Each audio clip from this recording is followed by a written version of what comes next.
Assalamualaikum warahmatullahi wabarakatuh. A'udzu billahi minasyaitonir rajim. Bismillahirrahmanirrahim.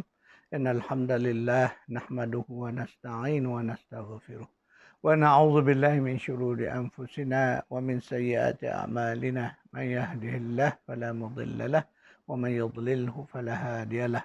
Asyhadu an la ilaha illallah wahdahu la syarika lahu wa asyhadu anna Muhammadan 'abduhu wa rasuluh. Allahumma salli ala Muhammad wa ala ali Muhammad. Allahumma anfa'na bima 'allamtana wa 'allimna ma yanfa'una wa zidna 'ilma. Subhanaka la 'ilma lana illa ma 'allamtana innaka antal alimul hakim. Allahumma amin. Alhamdulillah, syukran lillah. Pagi ini dapat kita meneruskan kuliah tadabbur tematik kita berdasarkan kepada buku Hidup Mengabdi, Hidup Berbakti. Itulah topik tadabbur kita. Tuan-tuan dan puan, semalam kita menjelaskan tentang hakikat Islam. Bagaimana hakikat Islam itu? Itulah sebenarnya satu-satunya din, cara hidup, the way of life yang datang daripada Allah untuk manusia dan juga untuk jin. Ya, itulah cara hidup yang Allah redha yang disebut dalam surah Ali Imran ayat 19. A'udzubillahi minasyaitonir rajim. Innad dina 'indallahil Islam. Sesungguhnya din, cara hidup yang diredai Allah itu hanyalah Islam. Tidak ada yang lain lagi. Jadi sesiapa yang mencari selain daripadanya tertolak. Ya. Siapa yang mencari selain daripada Islam itu, dia tertolak. Itu di dalam surah Ali Imran juga. Surah 3 ayat 85. Ya. A'udzubillahi minasyaitonir rajim.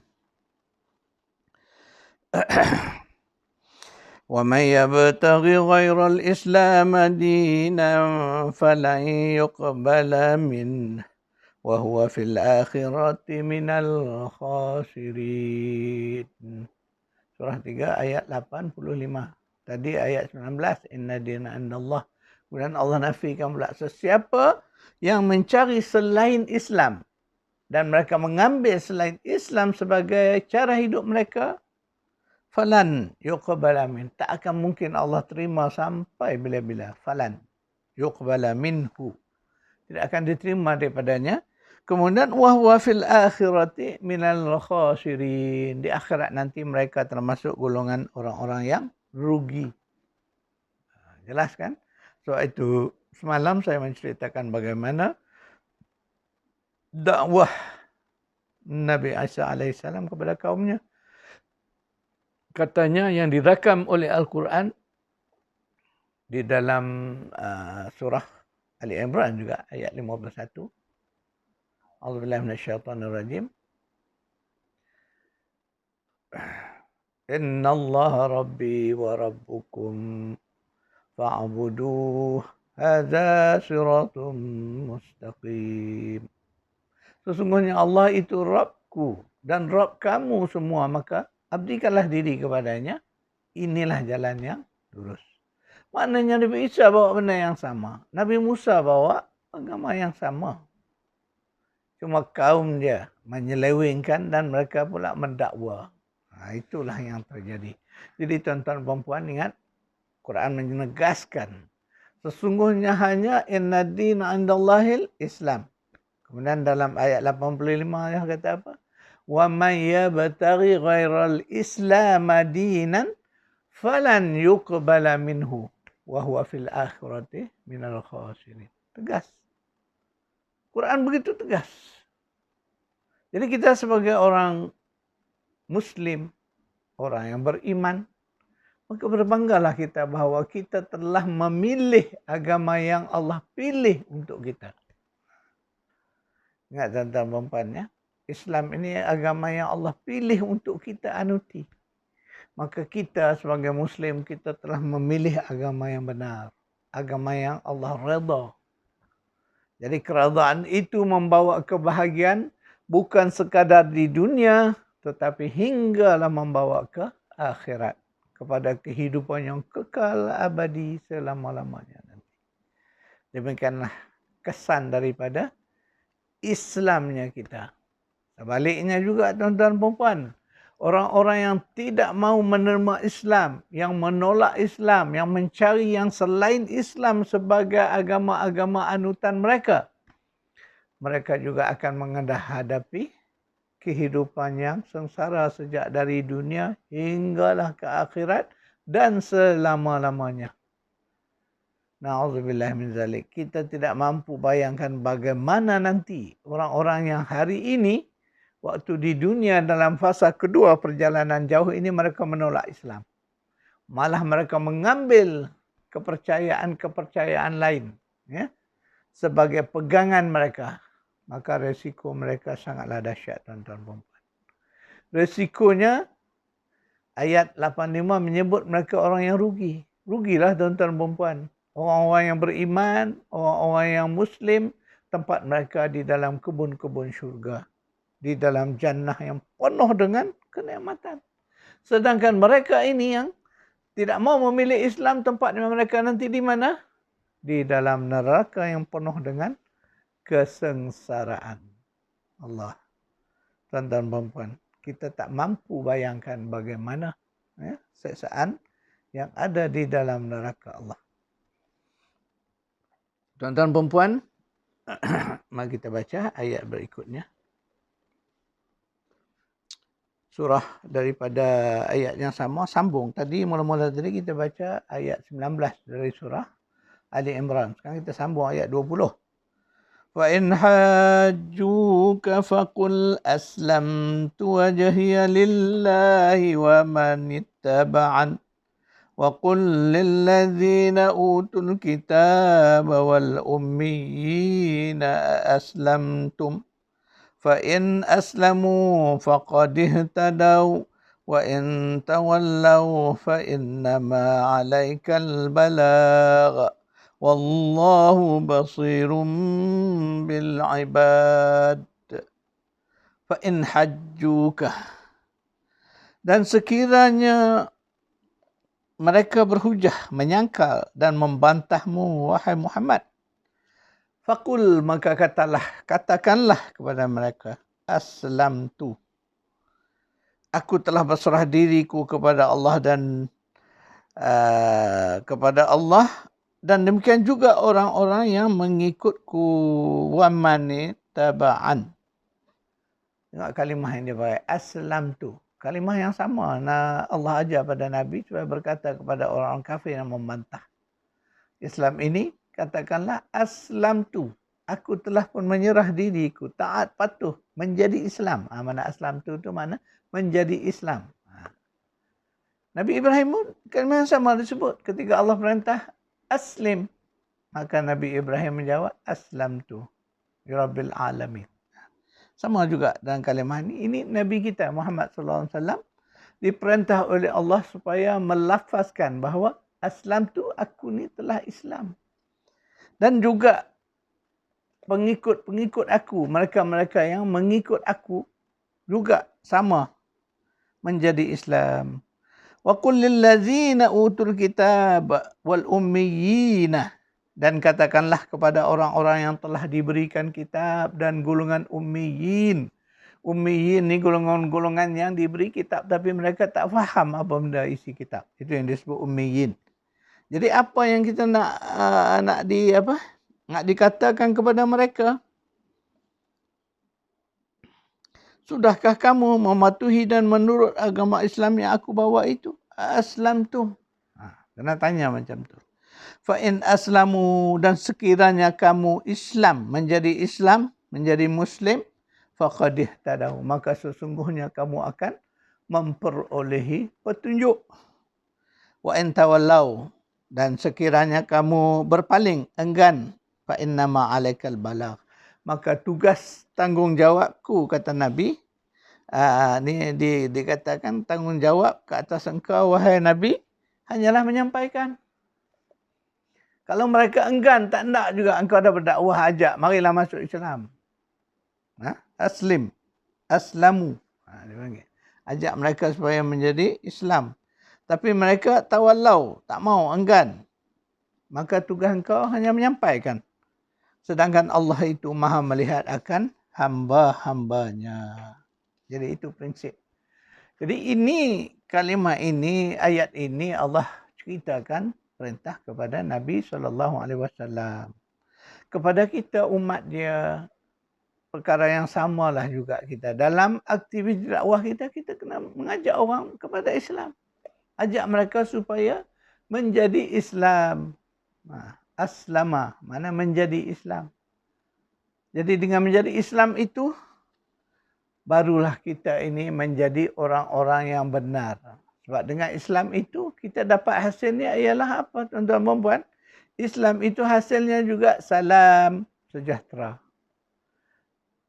Selamat sejahtera. Sejak dari dunia sampailah ke hari akhirat. Itulah kesan ataupun hasil daripada kita menjadi Islam. Menjadi aslama itu kesannya salamun. Sampailah di dunia ni sampai ke akhirat. Itu dia punya kesannya. Sebaliknya orang yang menolak Islam, maka mereka menolak keselamatan, kesejahteraan. Dia tak dapat petunjuk. Hidup di dalam kesesatan. Di dunia sesat, di akhirat. Masya Allah, lagi dahsyat. Risikonya adalah neraka Jahannam. Dan kekal abadi selama-lamanya, ya Allah. Tak dapat tuan-tuan perempuan nak kita bayangkan. Maka risiko tidak mahu menjadi Islam itu sangatlah dahsyat dan sangatlah besar. Mari kita baca lagi surah yang sama, ayat 64. A'udzubillahi minasyaitonirrajim. قل يا أهل الكتاب تعالوا إلى كلمة سواء بيننا وبينكم ألا نعبد إلا الله ولا نشرك به شيئا ولا يتخذ بعضنا بعضا أربابا من دون الله فإن تولوا فقل أشهدوا بأننا مسلمون. Qul ya ahlal kitab, katakanlah wahai Muhammad, wahai ahli kitab, ta'alau ila kalimatin sawa'in bainana wa bainakum. Marilah kita kepada satu kalimah yang bersamaan antara kami dan kamu, iaitu kita semua tidak menyembah melainkan Allah, iaitulah alla na'budu illallah wa la nusyrika bihi syai'a, dan kita tidak sekali-kali menyekutukan Allah dengan sesuatu pun. Maka janganlah wala yattakhiza ba'duna ba'dan arbaba, dan janganlah pula sebahagian dari kita mengambil akan sebahagian yang lain untuk dijadikan orang-orang yang dipuja dan didewa-dewakan min dunillah, selain daripada Allah. Fa in tawallau faqulu ashhadu bi anna muslimun. Sekiranya mereka ahli-ahli kitab itu berpaling, enggan menerima dakwah itu, maka katakanlah kepada mereka, saksikanlah kamu bahawa sesungguhnya kami adalah orang-orang Muslim. Ya. Ini cara yang Allah ajar kepada Nabi SAW supaya berdakwah kepada ahli kitab tu, mengajak mereka kepada kalimah yang sawa. Sawa ini bersamaan, serupa. Sebab apa? Dulu Nabi Musa, Nabi Isa, Nabi-Nabi Bani Israel, Nabi Sulaiman, Nabi Daud, ya, Zakaria, Yahya, semua Nabi-Nabi yang diutus kepada Bani Israel bawa benda yang sama. Itu kata persamaan. Bahawa mengaku bahawa Allah itu Rabb yang Maha Esa. Dan mengakui bahawa rasul-rasul yang diutus itu adalah pesuruh Allah. Dan mengakui kitab-kitab yang diturunkan itu sebagai kalamullah. Persamaan sama. Kita pun sama. Cuma kita namanya Quran. Kitabnya berbeza dari segi isi kandungannya. Tetapi juga kitab yang datang dari langit yang diturunkan Allah. Jadi kalimahnya sama. Kemudian ditegaskan. Persamaan itu di mana tuan-tuan?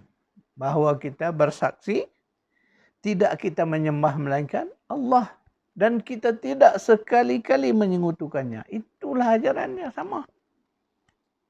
Dan jangan sekali-kali mengambil sesiapa saja, terutama di antara kita ni, manusia ni, pemimpin baik, orang alim baik, jangan menjadikan mereka ni kita puja dia. Tak boleh kita memulia, menganggap sehingga ke level menjadikan dia seolah Tuhan. Tak boleh. Itu diingatkan. Jadi 3 benda ingat yang didakwah kepada Nabi, kepada kepada ahli kitab, iaitu mengajak kepada sifat-sifat persamaan. Iaitu pertama, menyembah hanya Allah. Yang kedua, jangan mensyirikkan Allah. Dan ketiga, jangan mengambil kalangan pemimpin, orang-orang yang berilmu atau orang-orang yang dimuliakan dalam masyarakat sebagai Tuhan-Tuhan. Yang lain selain pada Allah. Itu dia punya dasar dia. Tetapi ketika mana mereka enggan, tidak mau menerima, maka tegaskanlah. Itu makna tegaskanlah bahawa kami bersaksi. Bersaksilah kamu bahawa kami ini orang-orang yang menyerah diri kepada Allah. Orang-orang Muslim. Itulah penegasan dia. Mana kita ini, bila baca ayat ini, untuk kita, inilah juga maknanya content of dakwah kita, inilah dianya. Bila berhadapan, terutama orang-orang yang belum Islam, terutama dari kalangan ahli kitab, yang dulu pernah dapat kitab lah. Padahal yang ada pada mereka ini bukan kitab lagi dah. Tetapi makna golongan-golongan ini nak berhadapan dengan mereka, ya dakwah kita dengan baik. Ajak mereka. Ajak mereka bersama-sama mencari persamaan. Sebab memang asalnya kita ni bersamaan. Bersamaan di mana? Dari segi mengesahkan Allah. Satu. Ingat baik-baik tuan-tuan perempuan. Yang kedua, tidak mensyirikkan Allah. Yang ketiga, tidak mengangkat pemimpin. Tidak memuja manusia ini sehingga ke level pemujaan. Didewa-dewakan. Tak boleh. Jadi tuan-tuan perempuan, mari kita melihat situasi ini ya. Itulah sebenarnya ciri-ciri Islam yang sebenarnya. Makna kita hanyalah mengabdi diri hanya sahaja kepada Allah yang Maha Esa. Tidak mensyirikkan Allah. Kemudian tidak mengangkat sesama manusia. Terutamanya biasanya orang akan mengangkat orang-orang alim. Orang-orang yang menjadi contoh imam, ketua, pemimpin. Diangkat, disanjung, dimulia sehingga melebih-lebihan. Berlebih-lebihan. Yang ini dilarang tuan-tuan perempuan. Sebab itu kita nak memuliakan guru kita baik, asatizah kita ke, masyayikh kita ke, syekh-syekh kita, orang-orang yang kita muliakan, yang kita anggap memimpin kita. Tidak boleh berlebih-lebihan. Ingat ni, ini panduan kepada kita. Sebab hari ini, kita melihat hari ini banyak kesesatan yang terjadi di kalangan umat Islam. Mereka ada yang kalangan yang memuja. Orang tu dah mati. Kalau hidup dipuja tu satu hal. Ini dah mati dipuja lagi kubur-kuburan mereka. Diziarahi ya, untuk mengambil barakah lah kononnya. Itulah memuja, mengagungkan mereka yang dianggap sebagai wali-wali. Ini bahaya tuan-tuan perempuan dalam akidah.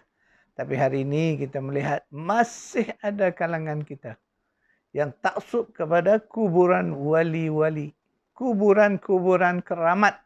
Sedangkan dalam ayat yang kita baca tadi jelas. Nabi diperintahkan supaya menegaskan kepada ahli kitab.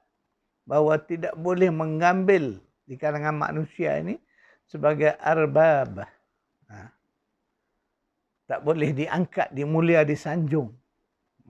Sebab ia merupakan amalan mensyirikkan Allah. Jadi ingat tuan-tuan perempuan, itulah pesan untuk kita. Pelajaran yang kita ambil daripada kuliah kita pagi ini, berhati-hatilah. Dalam kita nak menegakkan Islam ini, kita juga dalam waktu yang sama mesti tegas menentang segala syirik dan unsur-unsur syirik. Yang kita takut ni syirik-syirik yang kecil yang kita tidak nampak.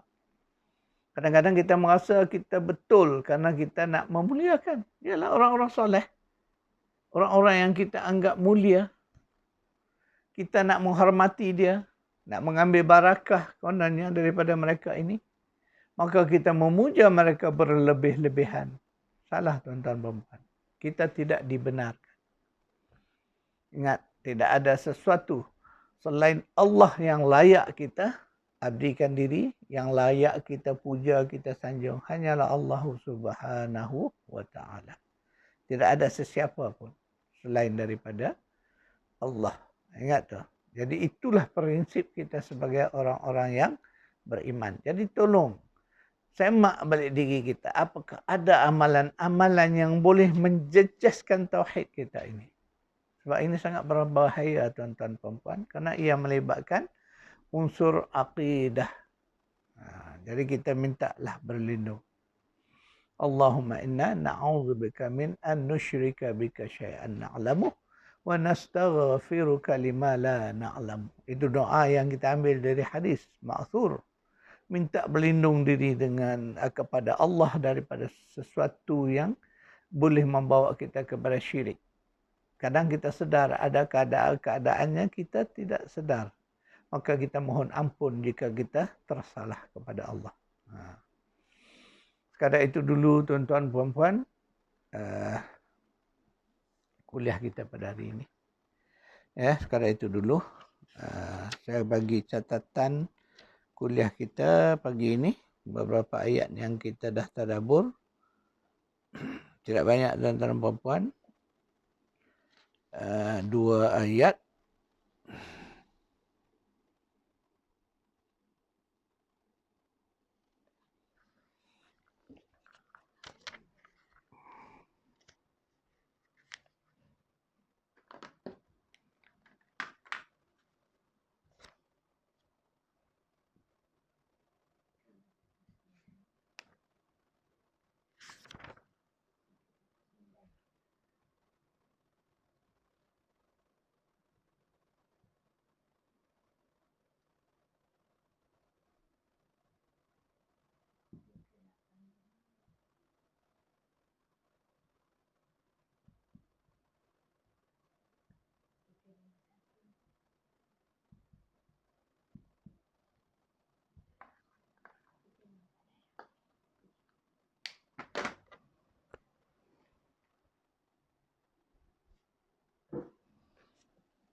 Tuan-tuan puan, sekadar itu dulu kuliah kita pagi ini. InsyaAllah. Jika diizinkan Allah, kita bertemu lagi di besok hari. A'udzubillahi minasyaitonirrajim. Bismillahirrahmanirrahim. Alhamdulillahi rabbil alamin. Wassalatu wassalamu ala asyrafil anbiya'i wal mursalin wa ala alihi wa sahbihi ajma'in. اللهم ارحمنا بالقرآن واجعله لنا إماما ونورا وهدى ورحمة. اللهم ذكرنا منه ما نسينا وعلمنا منه ما جهلنا وارزقنا تلاوته آناء الليل وأطراف النهر واجعله لنا حجة يا رب العالمين. ربنا آتنا في الدنيا حسنة وفي الآخرة حسنة وقنا عذاب النار. صلى الله على محمد وعلى آله وصحبه أجمعين والحمد لله رب العالمين.